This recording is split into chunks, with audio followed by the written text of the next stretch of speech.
बार की बात है। एक बहुत घना जंगल था। उस जंगल में एक बहुत बड़ा पेड़ था। उस पेड़ की खोल में बहुत सारी छोटी छोटी चिड़ियाँ रहती थी।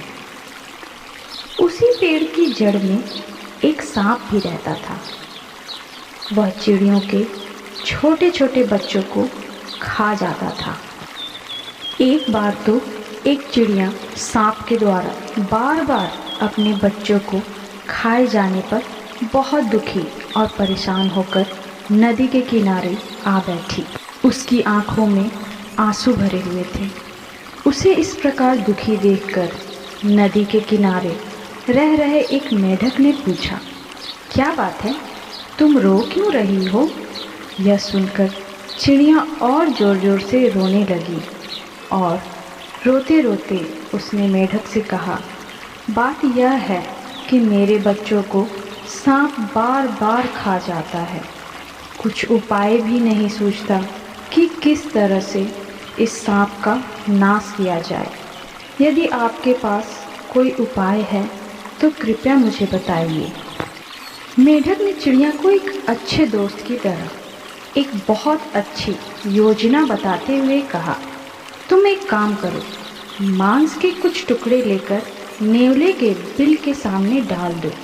इसके बाद छोटे छोटे टुकड़े उसके बिल से शुरू करके सांप के बिल तक बिखेर दो। नेवला उन टुकड़ों को खाता खाता सांप के बिल तक आ जाएगा और वहाँ सांप को भी देखकर उसे मार डालेगा।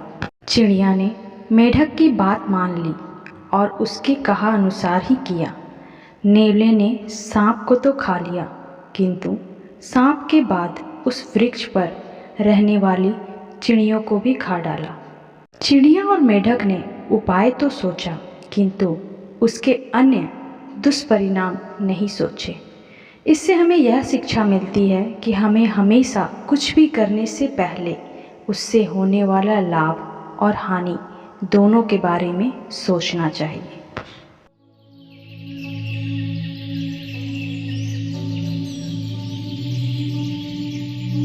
मनमोहक वन नामक एक सुंदर जंगल था और उस जंगल में बहुत सारे जानवर रहते थे।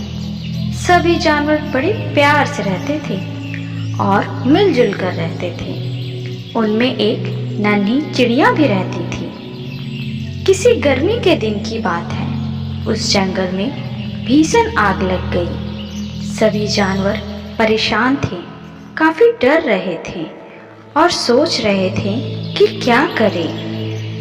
तभी थोड़ी ही देर में जंगल में भगदड़ मच गई। हवा तेज थी और देखते ही देखते आग तेजी के साथ फैलने लगी। हर किसी को अपनी जान की चिंता थी। जान बचाने के लिए सभी जानवर इधर उधर भाग रहे थे। नन्ही चिड़िया ने देखा कि लोग भयभीत हैं और जंगल में आग बढ़ती जा रही है। वह उड़ सकती थी, खुद को बचा सकती थी, लेकिन उसने सोचा कि उसे अन्य जानवरों की मदद करनी चाहिए।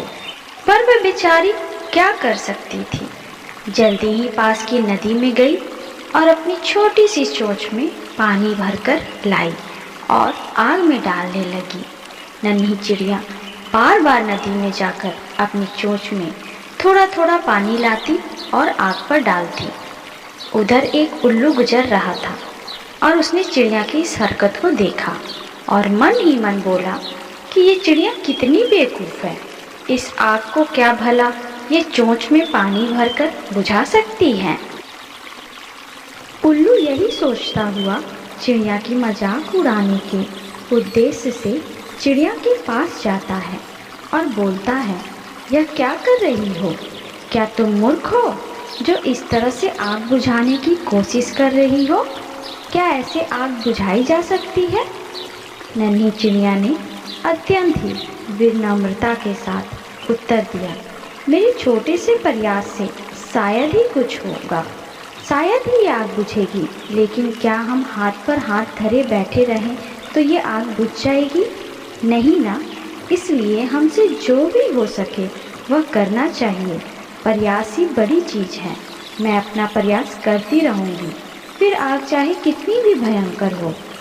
चिड़िया की यह बात सुन उल्लू बहुत प्रभावित हुआ और अन्य जानवरों को प्रेरित कर चिड़िया की मदद करने लगा और सभी जानवरों के ऐसे करने से आग धीरे धीरे बुझ गई। इस कहानी से हमें यह संदेश मिलता है कि हमें सदा हर संभव का प्रयास करना चाहिए।